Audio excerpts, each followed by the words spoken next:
Hello student, good morning. Yesterday we solved exercise 4.2. It's depend on method of least square method. We also solved graphical method sum and method of least square sum. Now moving to the next method of moving averages. The method of moving averages is very useful to find trend by eliminating the effect of short-term variations.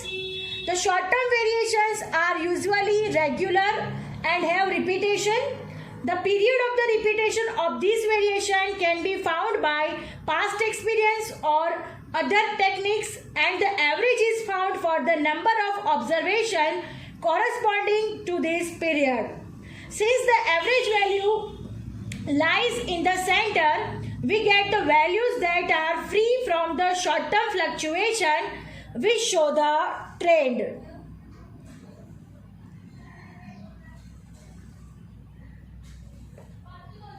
The moving average will be denoted according to the unit of time. For example, 5 days moving average, 3 monthly moving average, 4 weekly moving average, etc. यानी यहाँ पे हमें method of moving average में 3 तरह के सम count करने हैं. First है 3 मंथली, ईयरली या फिर weekly moving average. Then next 4 monthly, weekly या फिर ईयरली मूविंग एवरेज, या फिर 5 मंथली, वीकली या फिर yearly moving average. Understand? So method of moving average में क्या होता है? The values lies in the centre. यानी जो भी डेटा दिया गया होगा वो डेटा के सेंटर से हमें काउंट करना होता है, वैल्यूज को उसका एडिशन करना है, देन उसके बाद हमें उसका क्या निकालना है? एवरेज निकालना है. हम लोग एक एक मेथड को एक एक दिन समझेंगे. आज हम फर्स्ट मेथड यानी 3 मंथली मूविंग एवरेज आज हम लोग सीखेंगे. यानी 4.3 का number 1 sum, 4.3 sum number 1. You have to understand it very well. ध्यान से देखना, ध्यान से समझना, उसके बाद उसको काउंट करना. ठीक है? So let us start our 4.3 sum number 1.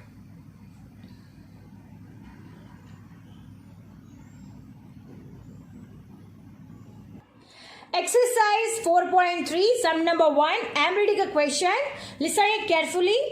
Find the trend by 3 yearly moving averages from the following data about the sales in 10 lakh rupees of a company. Year and sales 10 lakh rupees. Both information are given into your sum. Listen it carefully. What we have to find? 3 yearly moving average.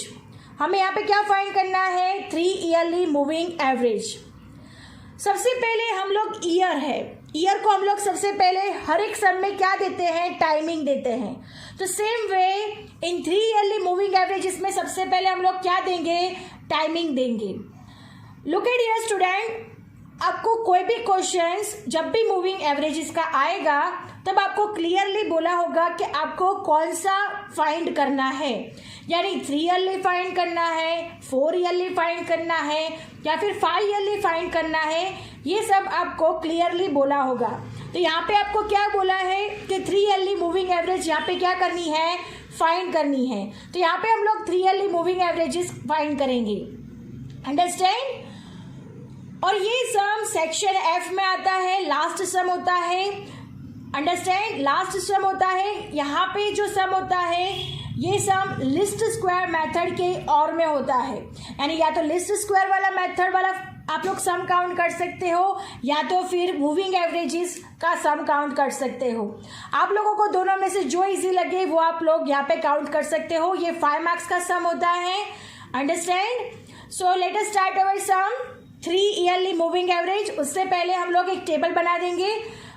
Table बनाने के बाद हम उसका counting start करेंगे. Understand? So let us start our sum.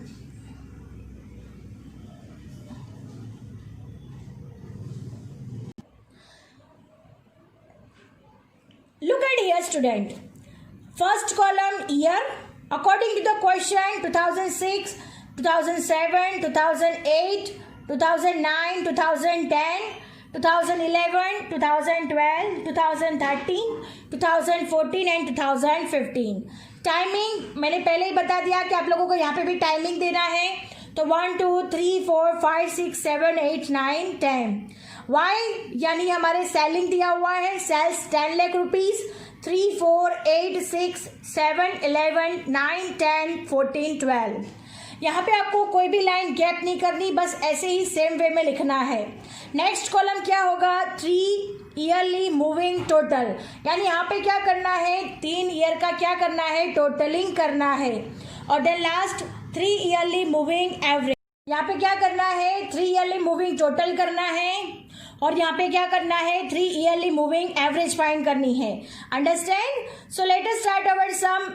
सबसे पहले तो क्या करना है, 3 ईयरली है, यानी यहाँ पे हम लोग 3 ईयर को कवर कर लेंगे। लुक एट ईयर केयरफुली, यहाँ पे हमने क्या किया, 3 ईयर को क्या कर लिया, कवर कर लिया। तो ये हमारे क्या हो गए, 3 ईयर्स हो गए। अंडरस्टैंड? अब हमें क्या करना है, मिडल से लिखना है। मिडल मतलब 1 2 3 का मिडल क्या हो गया, ये लाइन हो गया। आप लोग देख सकते हो कि 1 2 और 3 इन तीनों का मिडल कौन सा है, तो दिस वन। 3 + 4 + 8 करना है और मिडल में लिखना है।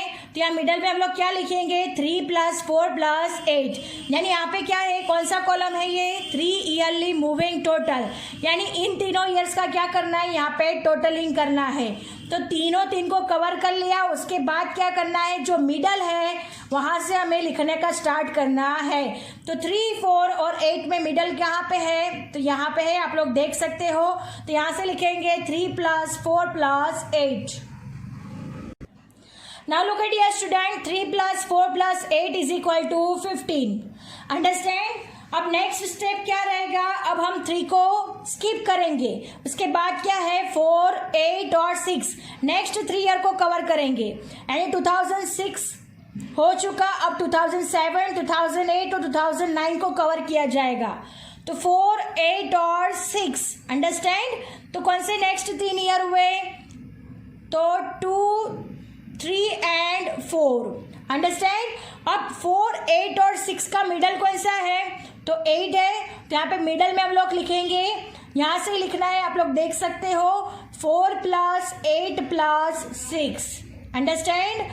यहाँ पे ध्यान से देखो, 4 + 8 + 6। यहाँ पे नेक्स्ट लाइन में क्या आएगा, तो 4 + 8 + 6। आप लोग ऐसे भी लिख सकते हो, जहाँ से कवर किया हुआ है वहीं से, तो यहाँ से कवर किया हुआ है, तो 4 + 8 + 6। Now look at your student, 4 + 8 + 6 = 18। अब नेक्स्ट 3 ईयर कौन से होंगे, तो यस 8 6 7। तो नेक्स्ट 3 ईयर हमारे क्या हो गए, 8 6 एंड 7। और यहाँ पे भी क्या हो गया, 3 4 एंड 5। अंडरस्टैंड?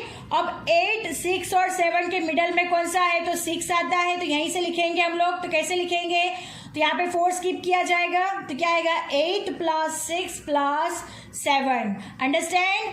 8 + 6 + 7। So 8 + 6 + 7 = 21। अंडरस्टैंड? अब नेक्स्ट स्टेप क्या होगा, अब वैसे ही करेंगे। अब कहाँ से कवर करेंगे, तो 6 7 और 11 इन तीनों को कवर किया जाएगा। अंडरस्टैंड? तो 6 + 7 + 11 होगा, और यहाँ पे भी क्या होगा, 4 5 एंड 6। अंडरस्टैंड? तो यहाँ पे क्या हो जाएगा, यहाँ पे 8 को स्किप करेंगे, तो क्या आएगा, 6 + 7 + 11।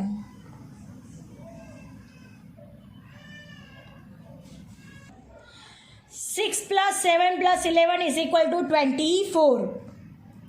फिर अगेन वैसे ही करेंगे, क्या करना है, अब 7 11 और 9 को कवर करेंगे। 7 11 और 9, और यहाँ पे भी कौन सा कवर होगा, 5 6 और 7। इन तीनों का मिडल 6 है 11 है, राइट। तो यहाँ पे क्या आएगा, 6 को स्किप किया जाएगा, तो 7 + 11 + 9 क्या होगा, 7 + 11 + 9। और यहाँ से भी लिख सकते हो 7 + 11 + 9।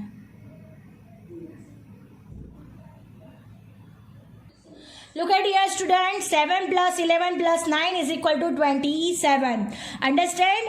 Now again क्या होगा, अब 7 को स्किप करेंगे तो क्या आएगा, 11 + 9 + 10। राइट, तो हम कौन सा कवर करेंगे, तो ये तीनों को कवर हो जाएगा 11 + 9 + 10, और यहाँ पे भी क्या होगा 6, 7 और 8 को कवर करेंगे।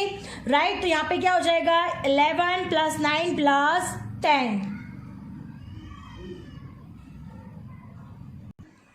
सो 11 + 9 + 10 = 30। अब नेक्स्ट हम 3 को कवर करेंगे। अब क्या होगा 9, 10 और 14 को कवर करेंगे।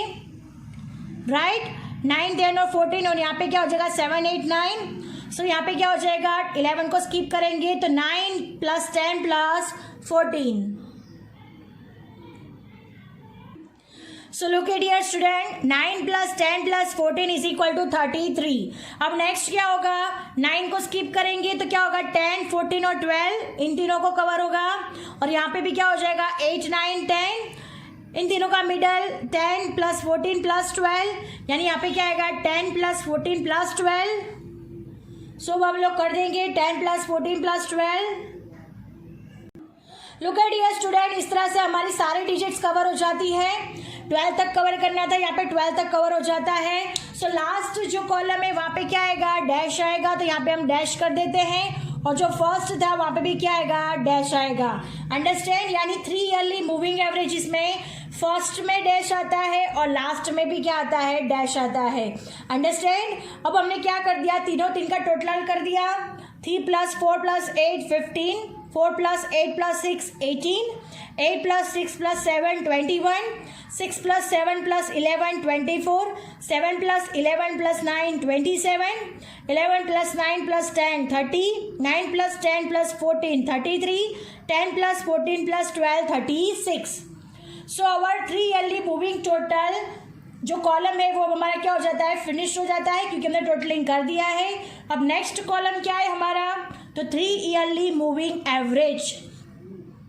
अब हमें पता है कि जब भी हमें किसी की भी एवरेज निकालनी होती हो तो हमें क्या करना पड़ता है total divide by number of digits. Total divide by number of digits मतलब यहाँ पे टोटल कितना किया है हमने 15, और टोटलिंग कितने का किया है 1, 2 और 3। तो और यहाँ पे फाइंड भी कितने का करने का बोला है 3 ईयरली मूविंग एवरेज। तो हम लोग क्या करेंगे 15 डिवाइड बाय 3। अंडरस्टैंड, तो हम लोग क्या करेंगे एवरेज फाइंड करने के लिए ये जो सारी डिजिट्स मिली हुई है वो सारे डिजिट्स को 3 से क्या करेंगे डिवाइड करेंगे, यानी 15 divide by 3, 18 divide by 3, 21 divide by 3, 24 divide by 3, 27 divide by 3, 30 divide by 3, 33 divide by 3 and 36 divide by 3। इस तरह से सारे डिजिट्स को हम लोग क्या करेंगे 3 से डिवाइड करेंगे, तो हमें क्या मिलेगा 3 ईयरली मूविंग एवरेज मिल जाएगा। अंडरस्टैंड, तो हम लोग सब क्या करेंगे जो डेटा है जो हमने फाइंड किया हुआ टोटल है उन सारे टोटल को क्या करेंगे divide by 3। Look at here student, 15 divided by 3 5, 18 divided by 3 6, 21 divided by 3 7, 24 divided by 3 8, 27 divided by 3 9, 30 divided by 3 10, 33 divided by 3 11, 36 divided by 3 12। तो हमें क्या मिल रहा है 3 ईयरली मूविंग एवरेज। अंडरस्टैंड, सो हमने क्या किया ईयर लिख दिया, टाइमिंग लिख दिया, ये है हमारा वाई। फिर हमने क्या किया 3 ईयरली मूविंग टोटल, यहाँ से 3 ईयर्स को लेके क्या कर दिया हमने टोटलिंग किया हुआ है। अंडरस्टैंड, टोटल करने के बाद 3 ईयरली मूविंग एवरेज यानी टोटल को क्या कर दिया 3 से डिवाइड। अब हमारा यहाँ पे 3 ईयरली मूविंग एवरेज 5 6 7 8 9 10 11 और 12। Our sum is over here. I hope you understand it very well. First method is also over here, 3 yearly moving average. Understand? Thank you students.